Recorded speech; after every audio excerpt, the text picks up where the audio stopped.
අපි කතා කරන්න යන්නේ පුරාණ ශ්‍රී ලංකාවේ සමාජය ගැන. මේක නිකම්ම සමාජයක් නෙවෙයි. හිතා ගන්නවත් බැරි තරම් දියුණු පාලන ක්‍රම, ශක්තිමත් ආර්ථිකයක්, ඒ වගේම හරිම විචිත්‍රවත් සංස්කෘතියක් තිබුණු තැනක්. ඉතින් අද අපි මේ විශ්ලේෂණය නෙලිදරව් කරගන්න යන්නේ අන්නේ ශ්‍රී විභූතියේ සැඟවුණු රහස් ටික. හොඳයි.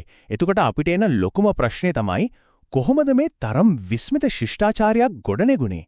මොන වගේ අඩිතාලමක් උඩද මේ සමාජය හැදුනේ? හරි. අපි දැන් මේ ගැන ටිකක් ගැඹුරටම හාරලා බලමු. හරි. මේ ගමන අපි යන්නේ මෙන්න මේ විදිහට.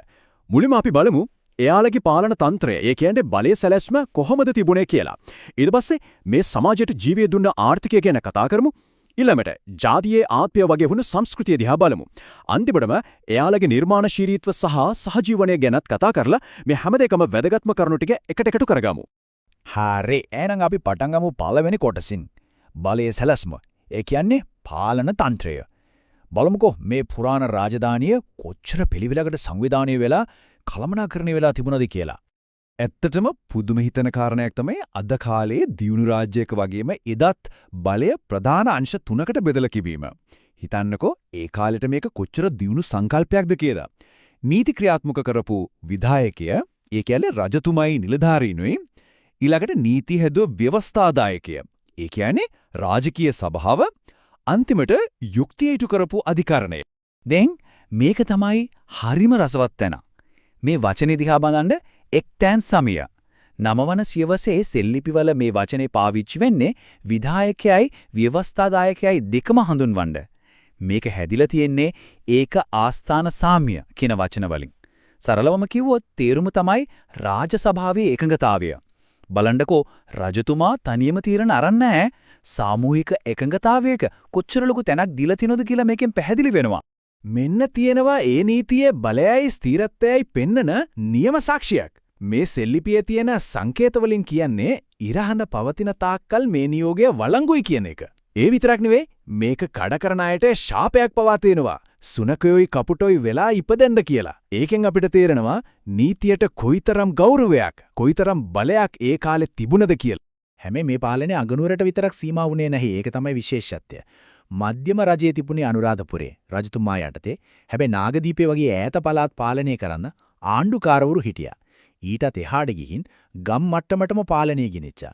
ඒකට හිටියේ දසගම් ඇට්ටන් කියලා කට්ටියක්. ඒ කියන්නේ ගම් 10ක ප්‍රධානීන්ගෙන් හැදුණු මණ්ඩලයක්. හොඳයි. අපි දැන් පාලනයේ මිදිලා ඊළඟ කොටසට යමු.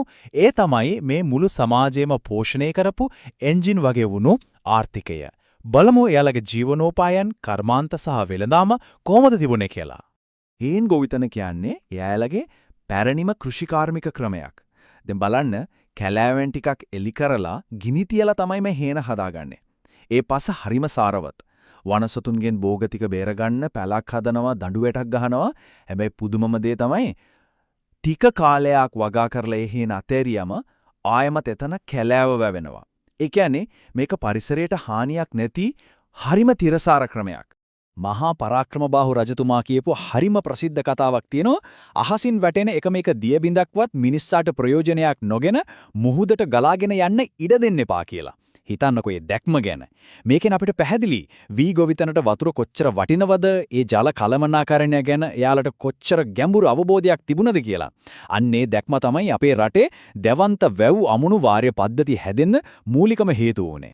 කෘෂිකර්මයේ විතරක් නෙමෙයි මේ සමාජයේ පුරාම හිටියේ හරිම දක්ෂ ශිල්පීන්. සෙල්ලිපිවල යාලව හඳුන්වලා තියෙන විදිහත් අපූරුයි. යකඩ වැඩකරුවන්ට කියලා තියෙන්නේ කබරා. රත්තරන් වැඩ කරපු අයට තුලාධාරා. ඒ වගේම මැණික් ඔපදමන අය, ඇත්තත් වලින් කැටයම් කරන අය, මැටි භාංග හදන කුඹල්කරුවන්, තන්තු වාය කියලා කිව්ව රෙදි වියන අය, මේ වගේ කර්මාන්ත ගොඩගෙන් රට ස්වයං පෝෂිත වෙලා තිබුණා. වෙළඳාමත් නිකම් සිල්ලරට කරපු දෙයක් නෙවෙයි. ඒකත් හරිම සංවිධානාත්මකයි. වෙළඳ සංගම්, එහෙම නැත්නම් කෝපරේෂන්ස් වගේ දේවල් එදත් තිබිලා තියෙනවා.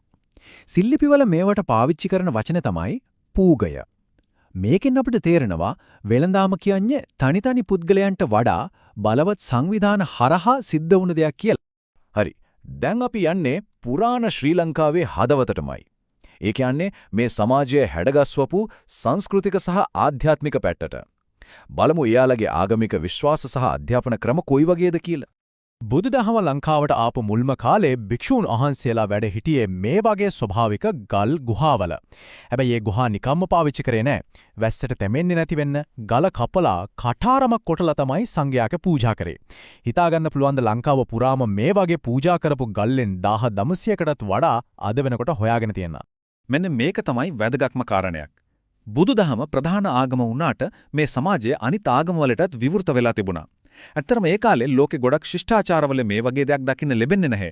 මේ බලන්න අනුරාධපුරෙන් හම්බ වුණු මේ නෙස්ටෝරියානු කුරුසය. මේකෙන් කියවෙන්නේ පර්සියාවෙන් ආපු ක්‍රිස්තියානි ප්‍රජාවක් ගැන. අනිත් පැත්තේ කූෆික් අක්ෂර තියෙන මේ අරාබි සොහොන්ගල.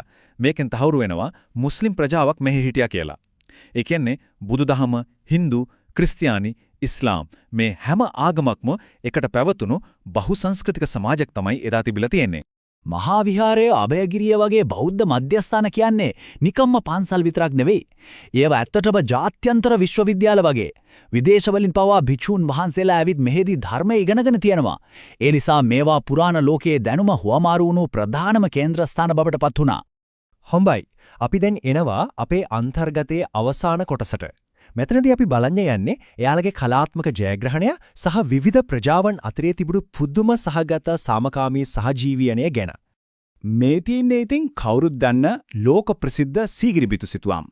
පාස්වන සියවසේ ඇඳපු මේ අප්සරා රූප දිහා බැලුවම පුරාණ ලංකාවේ කලාවේ සෞන්දර්යයේ තිබුණු උසස් බව ගැන වෙන මුකුත් කියන්න ඕනේ නැහැ. විදුතුන්නම් කියන්නේ මින් නිරූපණය වෙන්නේ විජුලතා සහ මේඝලතා. ඒ කියන්නේ විදුලියයි වැහි වලාකුළුයි කියලා. ඒ වගේම පුරාණ ලාංකිකයන් කියන්නේ චිත්‍ර ශිල්පීන්ට විතරක් නෙවෙයි දක්ෂ කවියන් කියන්නත් හොඳම සාක්ෂිය තමයි සීගිරි කැටපත් පවුර. හිතන්නකෝ 8 වෙනි සියවසේ ඉඳන් 10 වෙනි සියවස වෙනකල් සීගිරිය බණන්න ආපු මිනිස්සු Tamante ඒ සිතුවම් දැකලා හිතුණු දේවල් කවි 600කටත් වඩා මෙතන ලියලා තියෙනවා. අවුරුදු 1000කටත් එහා අතීතයේ මිනිස්සුන්ගේ සිතිවිලි අද අපිට කියවන්න පුරුවන් වීම කොච්චර පුදුම දෙයක්ද?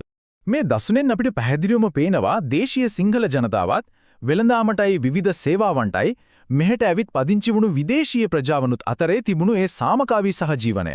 ඒ අතරේ දකුණු ඉන්දියාවෙන් ආපු දෙමළ වෙළඳුන් සහ වේලක්කාර හමුදා හිටියා.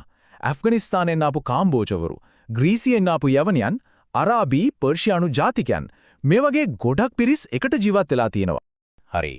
අපි දැන් මේ පුදුම හිතෙන ශිෂ්ටාචාරය ගැන ඉගෙන ගත්ත හැම දෙයකම වැදගත්ම කරුණු ටික එකට එකතු කරලා සාරාංශයක් විදිහට බලමු. මේ උසස් ශිෂ්ටාචාරයේ කැපිපෙනෙන ලක්ෂණ ටික අපි එකිනෙක මතක් කරගත්තොත් පළවෙනියටම මහජන සුබ සාධනයට මුල්තැන දීපු අංශ 3කට බෙදුණු ව්‍යුහගත පාලනයක්. දෙවෙනුව දියුණු කෘෂිකර්මයයි දක්ෂ කර්මාන්තයයි මත ගොඩනැගුණු හරිම ශක්තිමත් ආර්ථිකයක්. තුන්වෙනියට බුදුදහම මුල් කරගත්තත් අනිත් ආගම්වලටත් ගරු කරපු ශක්තිමත් සංස්කෘතික අනන්‍යතාවයක්. හතරවෙනියට අධ්‍යාපනයට, කලාවට සහ සාහිත්‍යයට දීපු ඉහළම වටිනාකම සහ අන්තිමට ඒත් වැදගත්ම දේ විවිධ ජනවර්ග අතරේ තිබුණු සාමකාමී සහජීවනයේ දීර්ඝ ඉතිහාසය.